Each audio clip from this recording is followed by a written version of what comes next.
Yan, happy Sunday everyone. A blessed Sunday everyone. So, mangaon may og dragon fruit. So, hinatag ni siya sa bagong friend ni Jik. So, iyang friend sa Kalapati. So, lami kayo, very healthy. Uy, habula sa tukod. Tukod silyo, oy. Oh, sige lang. Wow, yummy. Sabi ni, uy, marang makuga. Mayroon na ako ang kutsilyo nga prating haita. Basta na-slice lang siya. Lami kay siya kaunang basta, bugnaw. Yan. Ibutang po, duway nagabutang ko. Ibutang po naman yan. Mapayaw kayo nun. Sabi ni akong tigbidyo, oy. Ako pa man yung sabi ni ka. Lisuda ba ani i-slice? Nay tarong ako suyo kana gamiton. Alam nga, nabi man ako kuan siya. Ato sang tapuhan kay sinabugan. The same lang gihapon. Oh, di ba? Daghan kaayo mo ang dragon fruit. Thank you, Lord. Sa naghatag ani, magkapanalangin ka nga daghan pa sila mahalin nga dragon fruit. Ito pa. Yan. Paspas pag butang. Sige, butang balik na to. Yan. Oh, say pa jud. So, nataka lang na siya. So, stop sa kanang taron. So, kainan na. Yan. Hindi naman kailangan na mga mamahalin o social ng mga pagkaon. Kaunon para mag family day or having quality time with your family. So, sa biskin, sa simple lang nga pagkaon, ma-enjoy na nimo kauban nimong family.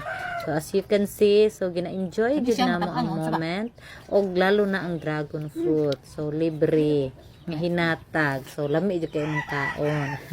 But anyways, thank you kayo sa naghatag ni ini.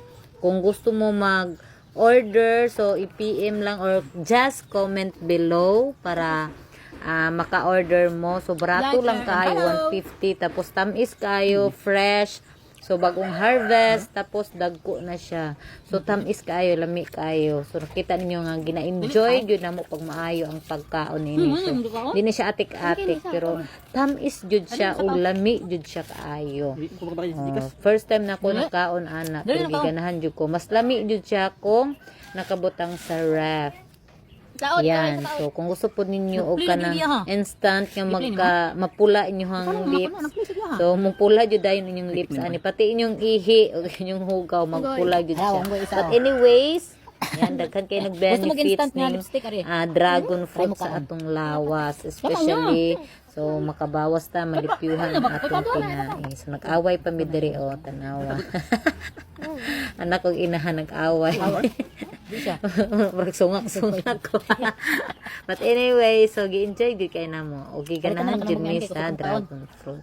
Yan, kung ganahan pud mo, gusto mo try, gusto mo kaon, gusto nyo tilawan, so just PM, just comment below kay mo reply dayon ko. Basta within kuan lang, diri lang sa gawan kay kung magpa-deliver mo, so hatag yun mo pamasahe. Pero dire lang sa gawa na siya ha. Sa may airport dapit banda. So yan. So gina-enjoy po sa akong gwapong bana ang dragon fruit. So nang hawahing pa yung hawahing. Nang wahing tiro kong anak. Gusto ko makita sa camera. Yan. So dugay-dugay din yung chika diri no. So after day na sa amuang Sunday service. So human sa mong panimbahon kay nagbisita man tong friends sa akong bana. Ay, sidok pa jud. So human sa among panimbahon, nag-deliver man siya. So nanghaon dai ni. So after sa mo ang paniod to, so mo day na mo panghimaga. So kami kaayo. Tamis jud siya, walang halong biro. Diba? Labi ka akong kaon. Naglaway na ka. O, sige, pag-comment na dira. Sige, bye! Bye! Sige.